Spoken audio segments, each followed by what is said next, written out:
Weighbridge sensor connections. Weighbridge sensor కనెక్షన్స్కి 2 EX 2 RX sensors కావాలా. EXలో సెన్సార్ నుంచి వచ్చిన 3 కేబుల్స్ ఉంటాయి, ఫేసు, న్యూట్రల్, డేటా.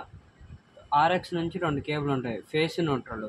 ఈ ఫేస్ న్యూట్రల్ EXలో ఫేస్ న్యూట్రల్ని RXలో ఫేస్ న్యూట్రల్కి కనెక్షన్ చేయాలి. ఈ విధంగా EX సెన్సారు, RX సెన్సారు ఈ రెండింటి నుంచి వచ్చిన కేబుల్స్ ఇలా ఫేస్ న్యూట్రల్ కనెక్షన్ చేసిన తర్వాత ఒక డేటా కేబుల్ తీసుకొని కనెక్షన్ చేయాలి. అది ఈ డేటా కేబుల్లో 4 వైర్స్ ఉంచాలి. ఒకటి face, neutral, data plus, data minus. ఈ ఫేస్ న్యూట్రల్ అనేది ఈ EX RX సెన్సార్లో ఈ ఫేస్కి ఫేస్ వైరు, న్యూట్రల్కి న్యూట్రల్ వైరు, ఈ డేటా ప్లస్కి మళ్ళీ ఫేస్ వైర్లో కనెక్షన్ చేయాలా. ఈ డేటా మైనస్ అనేది ఈ వైట్ కలర్ కేబుల్కి ఇలా కనెక్షన్ చేయాలా.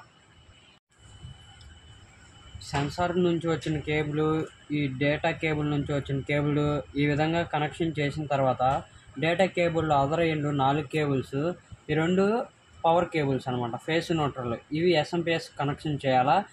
ఈ డేటా ప్లస్, డేటా మైనస్ ఇవి 4052 యాడమ్లో డేటా ప్లస్లోనేమో ఎల్లో కేబుల్, డేటా మైనస్లోనేమో వైట్ కేబుల్ కనెక్షన్ చేయాలి. డేటా కేబుల్ నుంచి వచ్చిన 4 కేబుల్స్ 4052 యాడమ్లో డేటా ప్లస్, డేటా మైనస్, అలాగే ఇక్కడ నుంచి పవర్ కేబుల్ SMPSకి ఇలా కనెక్ట్ చేయాలి. దీన్నే OP1 కనెక్షన్ అంటారు. PS2 connection. PS1 కనెక్షన్ ఎలాగైతే చేసామో అలాగే డేటా కేబుల్ తీసుకొని PS2 కనెక్షన్ కూడా సేమ్ చేయాలి.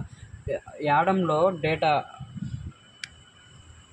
D1 ప్లస్లో ఎల్లో కేబుల్, D1 మైనస్లో వైట్ కేబుల్ కనెక్షన్ చేయాలి. డేటా కేబుల్ నుంచి వచ్చిన పవర్ కేబుల్స్ SMPSలో ఈ విధంగా కనెక్ట్ చేయాలి.